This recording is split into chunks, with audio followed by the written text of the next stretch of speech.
As some of you know, various people here have been running an initiative for a little while now called the TV Data Initiative, and there's a few of our fantastic partners here, Franz, Command, and various others, looking at how data is being used to support the wider TV ad market. We've got lots of interesting findings from that, which we're going to be releasing in the next few months. This session, in a sense, is a bit of a run-up and a sense check, a health check on the ecosystem. We're also going to look at creative. How can data enhance creative in the context of the wider TV market? But to get the ball rolling, we have Mike, who has been introduced. But Mike, reintroduce yourself. What do you do? Good morning, everybody. Mike Fisher. I head up Advanced TV at Essence, which is an agency inside of GroupM. And I'm also part of the centralized GroupM investment team around all things related to converged television, advanced television, inclusive of traditional reach and frequency television bought better through data-driven linear, and optimized linear campaigns and strategies. Addressable TV with my colleague Jen Sock and her team. Hi, Jen. And then the convergence around streaming OTT CTV that I'm partnering with Ezra. Good morning, Ezra. And her team on the programmatic side. And what we're doing is really trying to build the modern agency structure for advanced TV and data-informed television, meaning that we want data to start to underpin every decision we make, both at that start of the buying process, but also more upstream in the planning process. You probably all saw the announcement that GroupM and WPP have invested heavily in our new business choreograph, which is our unified data platform that sits across everything we do. It's a amalgamation of different GroupM data assets, including Wonderman and others, that we brought together under one leadership. And the idea is that choreograph as that singular data asset allows us to say, who are the audiences we're looking to establish? Why are we looking to find these audiences earlier in the planning phase, and then take that single definition of an audience and implement it out across all different types of buying, using data-driven linear, using digital, using addressability to maximize our ability to reach that audience and manage frequency across it the whole way through.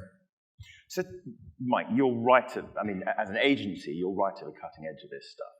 Give us a sense of life outside of the agency, the wider marketplace. Obviously, there's a huge amount happening. When you look at it, what progress has really been made in data infrastructure and architecture across the wider market? Way more than we all think has been made, to be honest with you, in a good way. Yesterday, I asked the panel on stage, what do agencies need to do to make what you guys were all saying on stage yesterday a reality? And I know what the answer is, right?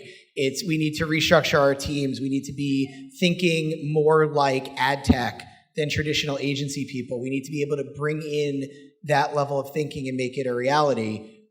Everything that's been said on stage yesterday and is probably going to be said on stage today aligns with our vision. It's taking us time to start to pivot how we're doing the day-to-day operations. We're moving towards a world where we're going to approach our clients this year in the upfronts with that audience-first approach. We don't want our clients saying, here's a linear budget, here's a digital budget, here's an addressable budget, here's a digital video YouTube budget. We want our clients saying, here's an audience budget, and let us and our clients work together with the ad tech and the media ecosystem to say, here's the best way to implement that budget at scale, taking that data in earlier in the process, moving away from pre-built reach curves to a real-time ad marketplace, knowing who's watching where, when, and how, and then make sure that our investment teams are taking that information and making it a reality with the way that we're allocating our spend. So you can obviously data enable your agency all you want, but the thing about the data ecosystem is that fundamentally you need everyone else to be data enabled as well. You're mingling, sharing, moving data assets and so on and so forth around. How mature are the processes that support that? Are you able to do everything you want to do with the wide ecosystem, or are there pockets of immaturity where it's still a bit painful? So there are definitely pockets of immaturity that are painful. I think where we are today is we know what we need to do, and we have an idea of how to do it, which, getting back to that, the idea of what choreograph is, that's what choreograph is meant to do.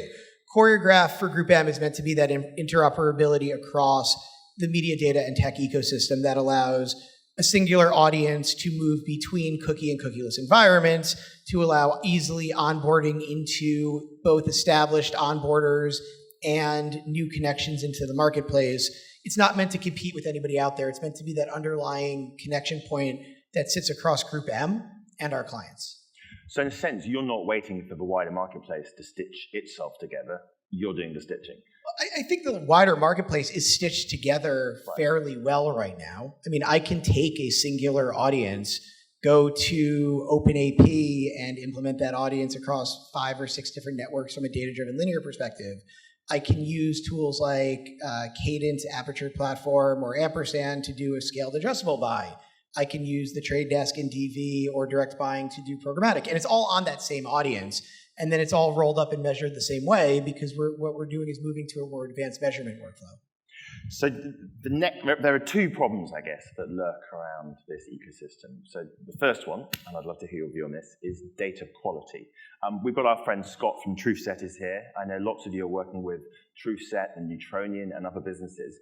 From an agency point of view, how big a problem is data quality? So I don't really have a good answer for that because it's a little bit outside my wheelhouse. But I will say that it's important that there's somebody providing some sort of third-party validation around data quality. Because if we're going to start to use these different data signals as an alternative currency, there needs to be that validation that's saying, hey, it's not just what we're saying, it's not just what the sales channels are saying. There's this third-party stamp of approval that not just the impression data was good, but the underlying data that went into constructing the audience was accurate, was refreshed, was done in a way that is qualifying enough to actually use that piece of data as something we bill on. The other challenge, I think, that lurks is obviously the consumer privacy issues. Now, in the digital industry, there's a lot happening. We know about that with cookie degradation and so on and so forth. There are definitely people who think that TV, I'm going to swear here, doesn't have its beep together. Doesn't have its shit together. That's the one. You're too English. It's too proper.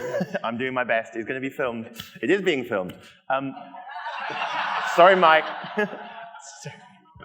So individual companies obviously have pretty watertight policies and they're doing, making sure that consumer privacy is respected. But obviously we share data. There's lots of complex inventory rights. Is there a privacy problem lurking? Is there a consumer problem lurking in the TV industry, in the advanced TV industry? So first of all, we can rate this one TVMA because of the foul language, but that'll be fine. I don't necessarily think there's as much of a concern around privacy in the TV industry. We're still talking about one-to-many. We're still talking about addressing the right message to the right household. Obviously, consumer data is incredibly important. Maintaining a user's ability to opt out of targeting is important. But I'm going to be blunt here, that sits upstream with the sellers in the room, right? It's not my job to manage consent. It's the seller's job to manage consent. And if I'm getting impression opportunities from a seller, my assumption is that seller of the inventory has established consent, and same from the data standpoint. Right. If I'm bringing data into my platform, my assumption is that the person selling me data has received the proper consent from that user and is managing ongoing opt-out and all of that. Great, so we will ask the sellers that particular question. A final question, as we're running perilously short of time, and you're going to join the panel afterwards, which is great. We want to have Mike's perspective. If you have one big ask to the sell side, in terms of leaving aside the privacy question, what is it the sell side needs to do to move this market to the next level? I think we need to figure out a more flexible model around how an agency's commitment to the marketplace during upfront or upfront-like conversations can be utilized across all types of TV buying. We don't want to have to take carve-outs when we're moving money from linear to advanced TV buying. We want to make sure that we're able to put our clients' scale in the marketplace to work, get their commitment to underscore everything that we're doing throughout the year, but have that flexibility to be able to say, hey, we just got briefed on this campaign by client A, and they're looking to do X, Y, and Z. We have this linear schedule in place, but you know what? What they're looking to do would fit much better on the digital side. But we want to have the ability to take that commitment and move that between the traditional reach and frequency linear towards a more adjustable model without needing to go get incremental money from our clients, which we all know is incredibly challenging. And presumably you're encouraged by recent progress in that space. There is more flexibility coming into the market. There's a lot more flexibility coming into the market, and it's something that the networks are really hearing us about. Mike, thank you so much for your thoughts. We're looking forward to having you on the panel later. Thanks, Jon. Thanks, Mike everyone. Fisher.